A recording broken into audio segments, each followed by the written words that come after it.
안녕하십니까, 이진우입니다. 서울 강동구의 둔촌주공 재건축 아파트의 무순위 청약이 높은 경쟁률로 마감됐습니다. 당초 미분양 우려까지 있었는데 정부가 최근에 다주택자를 비롯해서 살고 있는 지역에 상관없이 누구나 청약할 수 있도록 요건을 완화해 준 게 주요했다는 평이 나옵니다. 청년들이 매달 일정액을 5년 동안 저축을 하면 일종의 보조금을 정부가 거기에 얹어주는 금융상품이 6월에 출시됩니다. 탄소 크레딧 거래소가 이르면 올해 하반기에 문을 여는데 탄소 크레딧은 뭐고 이건 왜 어떻게 거래를 하는 건지 오늘 한번 알아보겠습니다. 3월 9일 목요일 손에 잡히는 경제 바로 시작합니다. 자, 중요한 경제 뉴스들 또 정리해 보겠습니다. 오늘은 서울경제신문의 서은영 기자, 손에 잡히는 경제 박세훈 작가, 행복자산관리연구소 김현우 소장 이렇게 세 분과 함께합니다. 어서 오세요. 네, 안녕하세요. 오늘은 청년들이 궁금해할 만한 소식. 네. 청년을 둔 부모님도 궁금해할 소식. 예, 마음은 청년인 저도 좀 궁금한 네. 소식도 좀 들어보겠습니다. 청년 도약 계좌. 그렇습니다. 이건 윤석열 대통령의 공약 사안이었는데요. 구체적으로 어떻게 한다는 건지 이 내용이 어제 나온 겁니다. 물론 어제 나온 것도 완전한 건 아니고요. 정부가 지금 이렇게 진행하고 있습니다 정도만 발표가 된 겁니다. 근데 이런 내용은 아주 자세히 방송에서 말씀드릴수록 귀에 잘 안 들어오니까요. 핵심만 말씀드리면 가입 기간은 5년이고요. 5년을 채워야 됩니다. 예. 조건에 맞는 사람이 매달 일정액을 저금하면 정부가 매달 일정액을 지원해주고 5년 후에 찾을 때 이자 소득에 세금 안 매긴다라는 게 장점입니다. 소비자 입장에서는 아주 이자가 많이 붙는 네, 적금이 하나 나왔네. 그렇습니다. 그러나 청년만 가입할 수 있다네. 그렇죠. 그런 뜻이네요. 네. 정부 지원금은 얼마나 거기에 붙여준다는 거예요? 또 소득 구간에 따라서 지원금이 조금씩 다른데요. 예. 최소 월 2만 1,000원이고요. 최대 월 2만 4,000원입니다. 매달 70만 원까지 넣을 수 있는데 매달 70만 원씩 넣고 정부 지원금을 매달 2만 4천 원씩 받는다고 하면 그러니까 최대치죠. 1년에 한 30만 원 정도 주는 거네요, 정부가. 그렇습니다. 예. 그러면 4,344만 원을 5년 후에 받게 되는 거고요. 여기에 이제 5년간 은행 이자가 더해지게 되는 건데 어제 나온 보도들을 보니까 5년 후에 최대 5천만 원을 받을 수 있다. 이렇게 다들 썼던데 요건 정확한 내용은 아닙니다. 왜냐하면 언론에서 계산한 건 은행 이자를 연 6%로 가정을 한 거거든요. 연 6% 금리를 은행이 줄지 안 줄지는 모른다. 그렇습니다. 이자를 얼마로 할지는 어제 확인해 보니까 아직 정해지지 않았습니다. 아직 은행 측이랑 지금 정부랑 협의 중이라고 하던데 이자는 그냥 은행이 알아서 정할 거고요. 정해지면 금융협회 홈페이지에 이자를 공시를 하도록 할 겁니다. 사실 시중 이자 은행은 주면 되는 거고, 네. 정부가 지원하려면 거기다 덧붙이면 되는 거고, 네, 이자 소득세 안 주는 것도 뭐 정부가 하면 되는 건데 안 네. 내는 것도. 그렇죠. 거의 5천만 원 다 왔는데 좀 은행이 좀 이자 좀 더 써서 좀 채워주시죠. 이름 딱 5천만 원짜리 한다고 하면 좋지 않습니까? 그렇게 된 것 이런 같아요. 물밑 거래가 좀 있을 거예요. 네. 관심 있는 건 그럼 어떤 계층에게 주는 혜택이냐? 일단 이 하는 건데. 상품의 이름이 청년 도약 계좌니까 예. 청년만 가입할 수 있죠. 그리고 보통 이런 경우에 청년은 만 19세에서 만 34세입니다. 예. 군대 다녀온 분들은 입대 기간만큼 지금 나이에서 빼주는 거고요. 예. 본인 소득하고 가구 소득을 보는데 일단 본인 소득은 전년도 기준으로 7,500만 원 이하인 경우 가입이 가능한데요. 전년도 소득이 6천만 원에서 7,500만 원인 경우는 또 정부 지원금은 안 줍니다. 그냥 이자의 비과세 혜택만 주는 거고요. 예. 6천만 원 이하인 경우에 소득 구간별로 정부 지원금 매칭 비율이 아까 최소 2만 1,000원에서 최대 2만 4,000원이라고 말씀드렸잖아요. 비율이 조금씩 달라집니다. 전년도 기준 소득이 그럼 6천만 원 이하여야 되는 건데 예, 소득이 0원이다. 네, 소득이 없다. 네. 그래도 됩니까? 오래 취업한 사람은 안 돼요. 그 작년에도 그럼 소득이 있어야 됩니까? 그럼? 그렇습니다. 있어야 됩니다. 오래 취업한 분은 뭐 일단 축하는 드리는데 예. 아쉽지만 이 상품에 가입은 못합니다. 아예 소득이 없으면 안 되고 네. 소득이 있는 분들 중에 그렇습니다. 6천만 원 이하여야 된다. 그렇죠. 예. 근데 또 내년에도 출시가 된다고 하니까 이런 분들 이제 내년에 가입을 하면 되는데 한 가지 변수는 있어요. 정부가 올해 마련한 지원이 3,700억 원 정도 되거든요. 근데 내년에는 이 예산이 얼마나 될지는 알 수가 없습니다. 정부가 내년도 예산에 이만큼 필요합니다라고 해도 국회에서 깎을 수 있어서 그렇거든요. 예. 그러니까 내년에 어떻게 될지는 잘 모르는 상황이긴 하고 가구 소득은 전년도 가구 소득 중위 180% 이하인 경우가 가능한데 이렇게 얘기하면 또 안 들어오잖아요. 쉽게 말하면 4인 가구가 작년에 월 910만 원 이하를 벌었다면 가능합니다. 청년들은 부모님이랑 같이 사는 경우들도 꽤 있으니까 네, 그럴 경우에는 부모 소득도 보겠다. 다 보는 겁니다. 여기서 말하는 가구는 주민등록등본 뗐을 때 나오는 사람들 이렇게 이해를 하시면 됩니다. 항상 이게 넘네. 부모님도 여전히 벌이가 좋으셔서 네, 하는 분인데 청년이 받고 싶으면 그냥 어디 근처에 원룸 얻어서 나가면 되는 거잖아요. 분리하면 되죠. 사실 그게 돈 더 들거든요. 네. 가구 분리하는 게. 네. 돈 더 들여서 가구 분리를 하면 저소득 가구로 잡히고 네. 그 월세 내기도 아깝고 형편이 어려워서 부모님이랑 같이 살면 어찌어찌 하다 보면 가구 소득 높아서 못 받는 네. 이 문제를 어떻게 해야 될지 모르겠습니다. 그렇다고 아이디어 가구 소득을 있으십니까? 안 보면 네. 부자 부모 아들 딸까지 도와주냐? 그렇죠. 뭐 또 이런 비난이 이야기 나오죠. 나올 수 있고. 그렇습니다.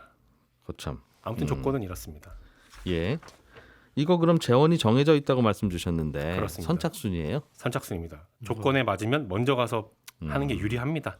예. 그러니까 올해 책전된 예산보다 신청이 많으면 어쩌나 싶어서 왜냐하면 이 전에 다른 정부 그 전 정부에서 했을 때 비싼 상품 냈을 때 신청자가 넘쳤거든요. 또 그런 일이 벌어지면 어쩌나 싶어서 어제 담당 부서에 전화를 해보니까 일단 예산을 좀 넉넉하게 받아두긴 했다. 예. 근데 혹시라도 신청이 예상을 뛰어넘어서 예산 소진을 다 하면 비상 대책을 마련을 해놨다라고는 합니다. 뭐냐고 여쭤봤는데 그걸 아직 말해줄 수는 없다라고 말씀을 하시더라고요. 그래서 일단 올해는 6월에 출시가 된다고 하니까 조건에 해당된다 하는 분은 미리 예. 알고 계시다가 상품 출시되면 신청해 보시기 바라고요.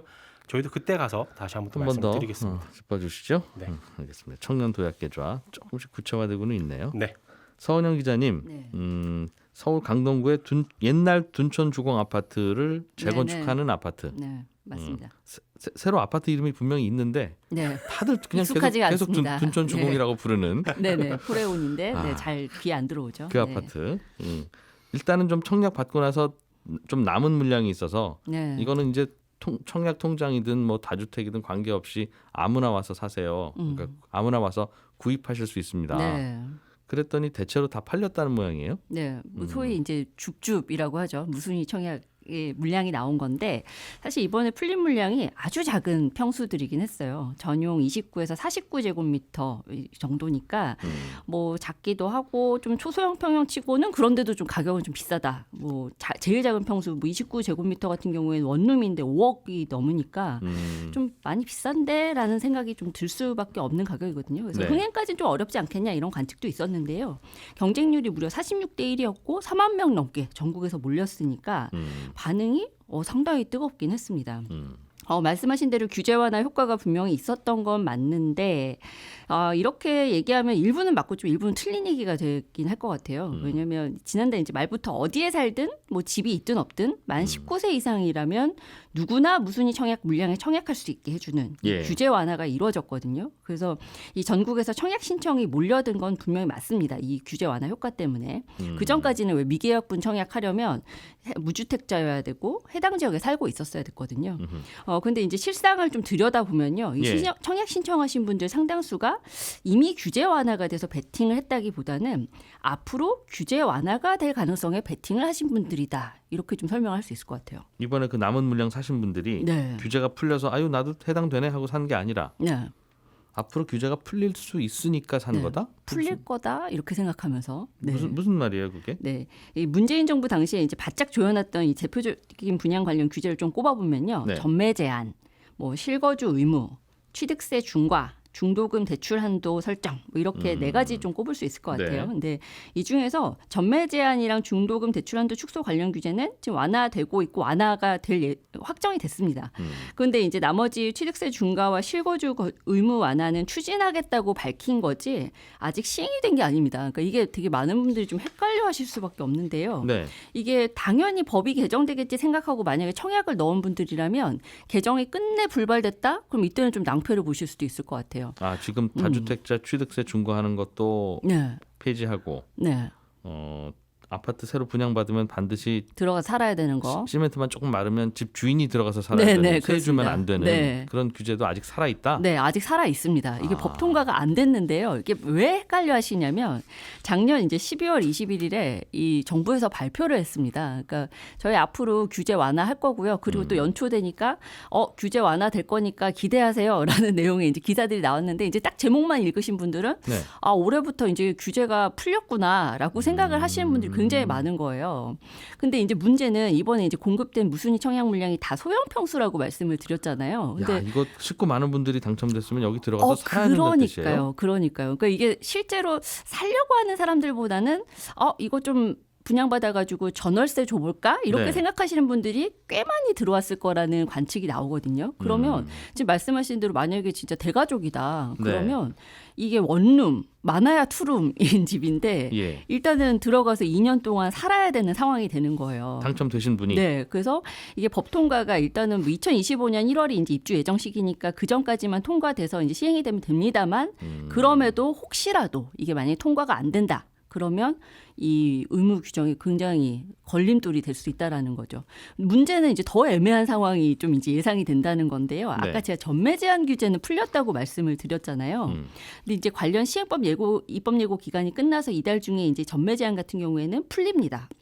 그런데 이게 전매 제한 기간이 그럼 이제 8년에서 1년으로 줄어드니까 네. 전매 제한 같은 경우에는 당첨일부터 계산해요. 그러니까 이게 이달 13일 이제 곧 발표를 하거든요. 예. 그럼 이제 그때부터 계산해서 1년이니까 뭐 입주 전에 일단 전매 제한이 풀리죠. 그런데 제가 말씀드렸다시피 이 실거주 의무 같은 경우에는 아직 법 통과가 안 됐다고 말씀드렸잖아요. 근데 이 양도 상속 증여할 생각이면 무조건 2년을 채워야 됩니다.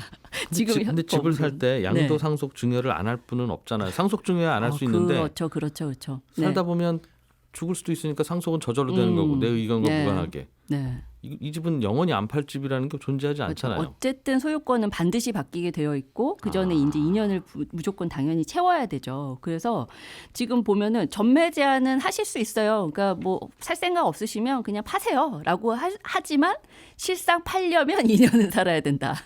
라는 굉장히 애매한 상황이 지금 벌어지고 있는 겁니다. 그렇군요. 그리고 이제 또 하나 좀 청약 신청자들 입장에서 좀 불안하실 수 있는 것 중에 하나가 또 취득세 완화거든요. 이제 다주택자들한테 해당되는 얘기긴 한데 이 잔금 치를 때는 취득세를 납부해야 하니까 이때까지 이제 법안이 통과 안 되면 다주택자들 같은 경우에는 이 보유한 주택수만큼 중과된 취득세를 감당을 해야 됩니다. 예.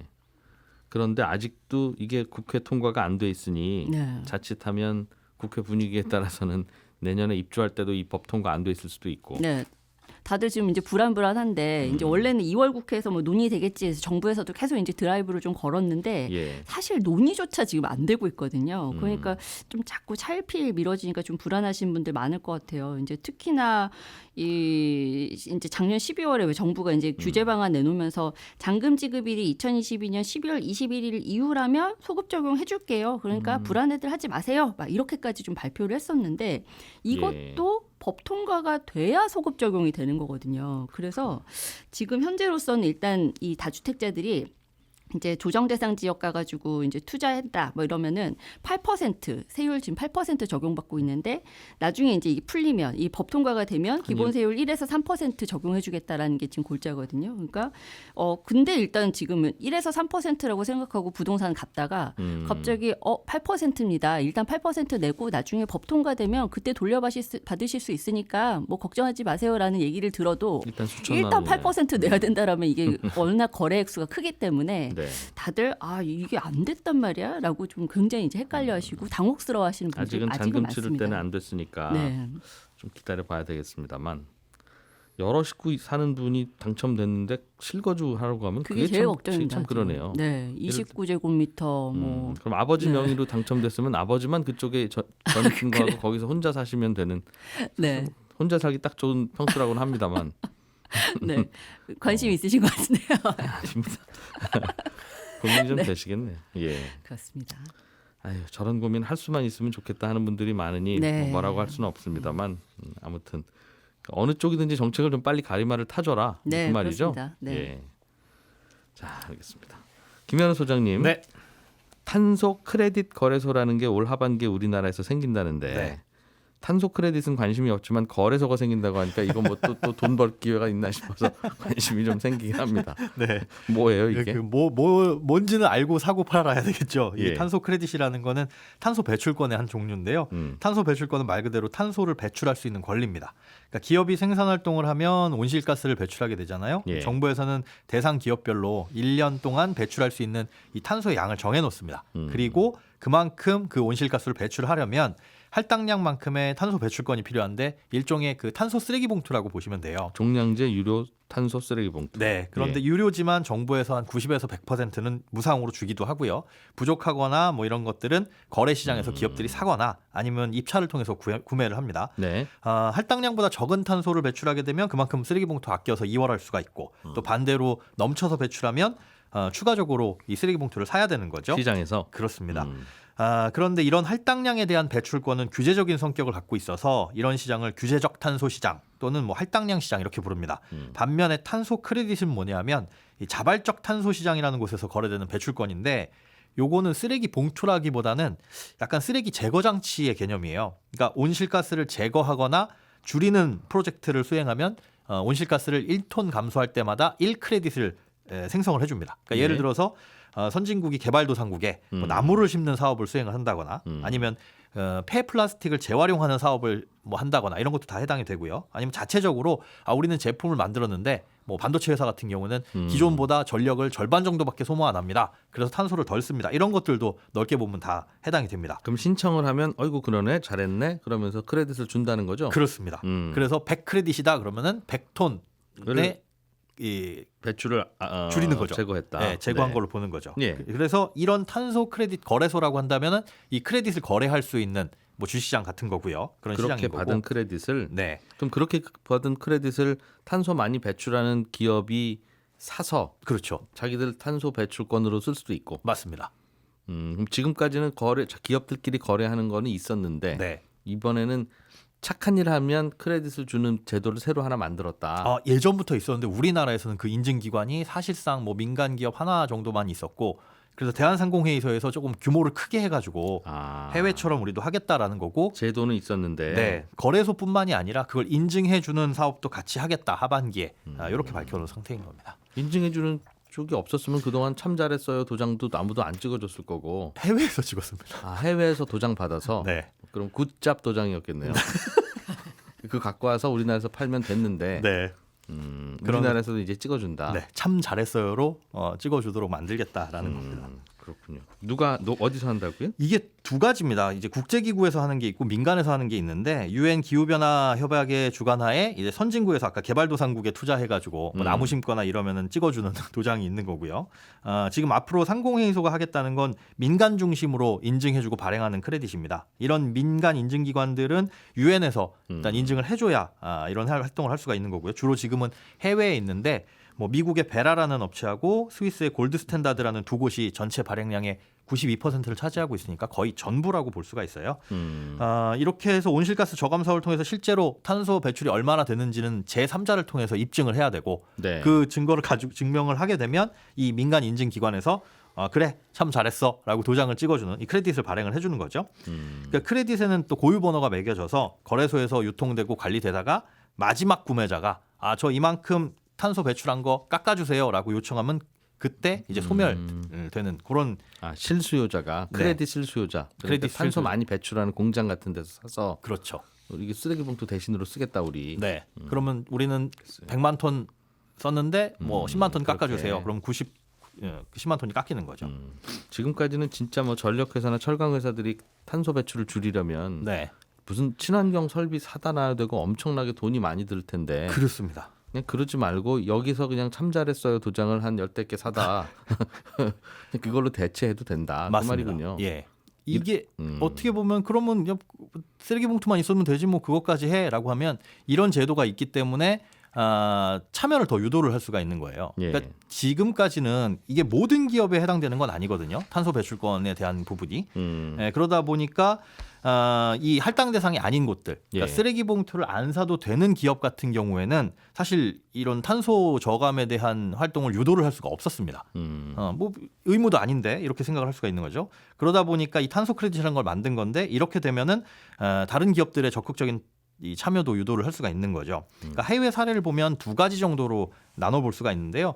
하나는 이 할당량 배출권을 사들이는 비용 또는 말씀하신 대로 그 감축 비용을 절감하기 위해서 이 탄소 크레딧을 활발하게 사용하는 경우가 있고 또 하나는 그냥 자체적으로 돈을 벌려고 수익을 내려고 하는 경우가 있습니다. 그러니까 첫 번째 사례는 전력회사라든가 철강회사 같은 경우에는 에너지를 많이 쓰고 그만큼 탄소를 많이 배출할 수밖에 없잖아요. 예. 그런데 할당량은 매년 정해지고 점점 줄어들고 있고. 쓰레기 봉투 모자라니까. 그렇죠. 그러니까 사실은 탄소 배출을 좀 줄이라는 게 이 정책의 원래 취지였을 텐데. 맞습니다. 그러려면은 이제 막 풍력 발전소를 만들어야 되거나 아니면 재생에너지를 통해서 발전을 해야 되는데 되니까. 그런 비용은 어마어마하게 들어가고 또 기간도 오래 걸리고. 못하겠다고 그냥 울고 있으니까. 네. 아, 그러다 그러면 보니까 탄소 크레딧을 생성할 수 있는 사업을 직접 하거나 차라리 그럼 나무를 심고 떼어라. 네. 혹은 아. 다른 곳에서 탄소 크레딧을 사오거나 이런 활동을 할 수 있어서 비용을 좀 절감을 할 수가 있는 거고 또 두 번째 사례 같은 경우에는 아예 나는 탄소 크레딧이 그렇게 필요하진 않은데 이렇게 필요로 하는 기업이 있으니까 만들어서 팔아볼래?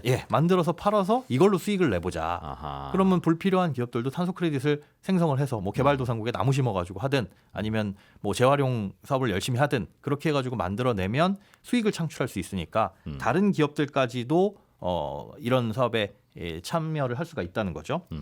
이렇게 탄소 크레딧이 있음으로 해가지고 전체적으로는 뭐 탄소 배출을 줄일 수 있고요. 이런 시장이 지금 급격하게 커지고 있으니까 우리나라도 인증기관 만들어서 만들어보자. 나중에 해외 인증 요청도 수락하고 또 관련 사업도 키워보자. 이게 목표라고 할 수 있습니다.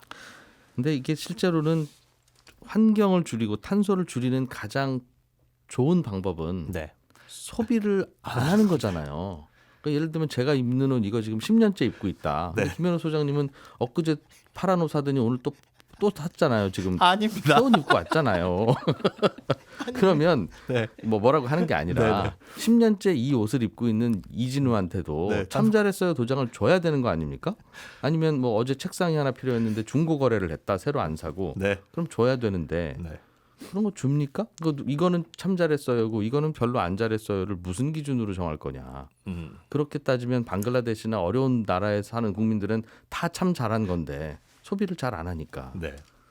그것도 가져오고 그런 생각이 얼핏 지금 나무 심는 거 같은 것만 그 참 잘한 게 아니라 네, 네. 실제로는 소비를 덜하거나 아껴 쓰고 나눠 쓰고 바꿔 쓰고 하는 게 친환경이지. 네. 뭐 꼭 풍력 발전을 해야 친환경이고 그런 거 아니잖아요. 개인에게도 그 크레딧을 줄 수 있다면 그 개인이 받은 크레딧을 또 팔 수 있다면 나중에 이렇게 제도가 개선되면 그 유럽의 더 친환경 활발해지겠죠. 국가들 풍력 발전하고 태양광 발전한다고 하지만 네. 옷은 많이 사고 빵은 많이 사 먹고 우유도 많이 먹고 그러잖아. 그러니까 거기서 환경이 다 오염되는 거 아닙니까? 그럼 그 풍력 발전한다고 잘한다고 해야 되는 건지 여쭤봐 주십시오. 네. 예, 서은영 기자, 박사훈 작가 그리고 환경을 생각하는 김현우 소장 이렇게 세 분과 함께 경제 뉴스 재미있게 들어봤습니다. 저는 내일 아침 8시 30분에 다시 옵니다. 이진우였습니다. 고맙습니다.